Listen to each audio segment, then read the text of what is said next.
vacant positions in the higher ranks. Councilwoman Moses. So moved. Councilwoman Frank. Second. It's been moved and seconded that we approve PR number 20132. Questions? Councilman Doucette. I pulled it by mistake. Okay. Oh, you got Councilman Lewis, though. Thank you. Councilman Lewis has something for No. Not so easy. How many vacancies you have there? We currently have 6. You got 6, and that's the upper limit. Yes. How does it look like the community? Is it going to look like the community? That's the what? Is it going to reflect the ethnic makeup of the community, these high positions that you want to fill? I don't know yet. The tests haven't been given. Say again? The tests haven't been given. Okay. Well, you know how it is when you're throwing, you're casting your net out there. If you don't pull back what you want, you throw it back and cast it further. Okay? Until you get what you want. There you go, Chief. We appreciate you this evening. It's been moved and seconded that we approve PR number 2013. Oh, with Mayor Pro Tem, I'm sorry. Yeah, I'm not through yet. I want to. Chief? I want to. Get your steps in today. I want to ride Councilman Lewis' coattail about the same thing. You know, we talked about, you and I discussed that several times, about the makeup of your higher-ups. Yes, sir. Yeah. And we had some serious discussion about that. I hope you really take into consideration, and I would do everything legally possible to make that happen. we want to, legally. You know, we had a lot of leaders to make it legally happen, and you know, so hope they work on it a little harder. Yeah. Councilwoman Moses. Yeah. Thank you. I'm sorry. Thanks, Chief.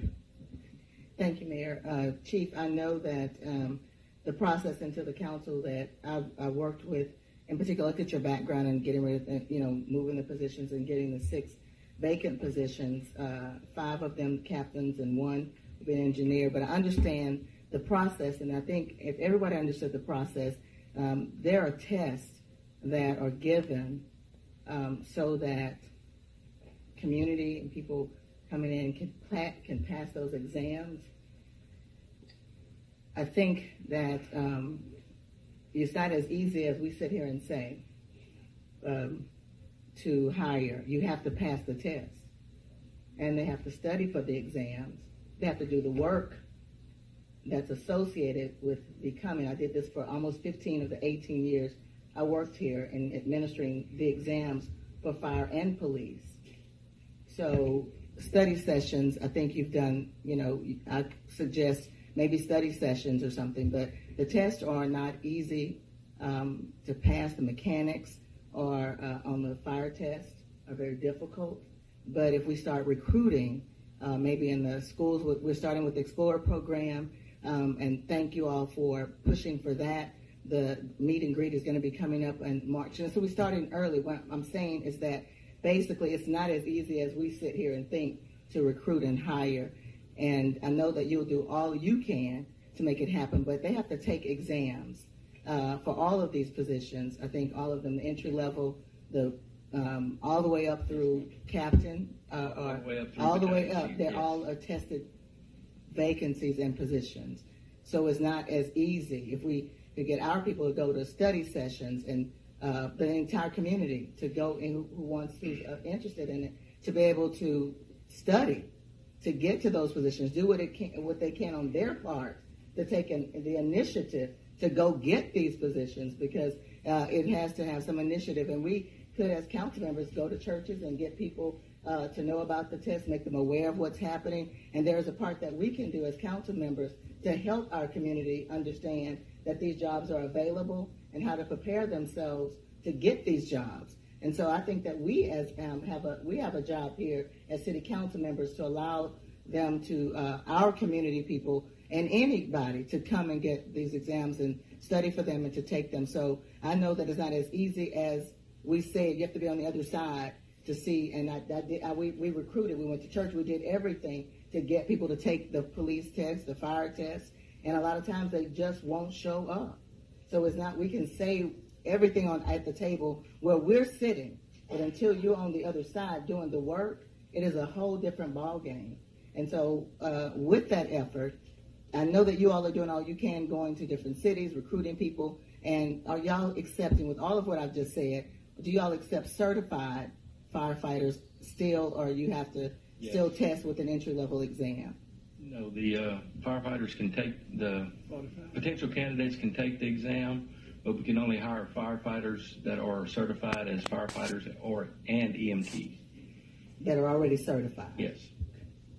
But basically, the exam is what promotes or gets them entered, and then the exams is what get them promoted. Correct. Okay. Councilman Lewis. The study material, are they allowed to study on the job, or they? Yes, we provide the study material.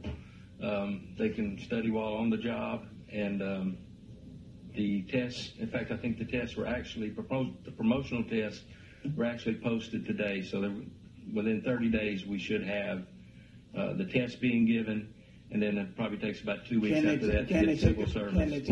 Can they check the study material out and take it home with them? Yes. Okay. Now, are these positions impacted by the union? Is these positions these are union? No. Yes, so they're not. Let me explain to you what I'm getting at. In the past, we have set aside that the union can set aside positions. Okay? Mm-hmm. We set aside 10 positions. You probably went to see we set aside 10 positions. And then we wrote a letter, and we all signed, the council members signed it. We sent it to all of the churches and organizations. There's so many people responded. They used to give the test right down in the basement, City Hall. So many people responded, we had to give the test in the Civic Center. When people are aware, when they're aware of what is going on, they will respond. Under the current contract, Port Arthur residents go to the top of the hiring list.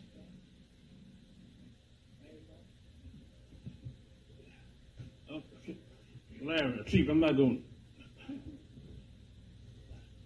to sugarcoat it like most people do it.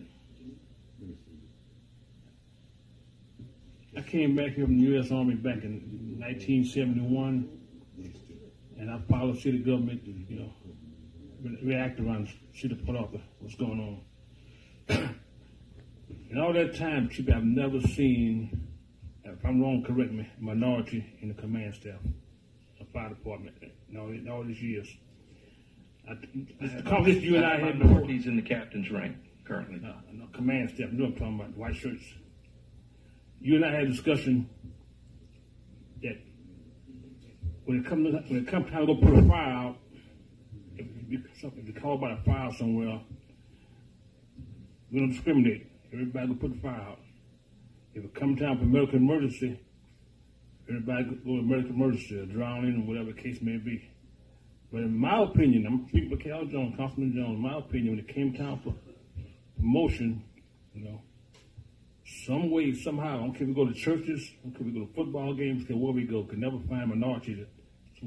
Some way, somehow, they get in the command staff. And if everybody all these years you can't find minorities to pass the test to get in command staff, something wrong with these United States of America, something wrong with Port Arthur.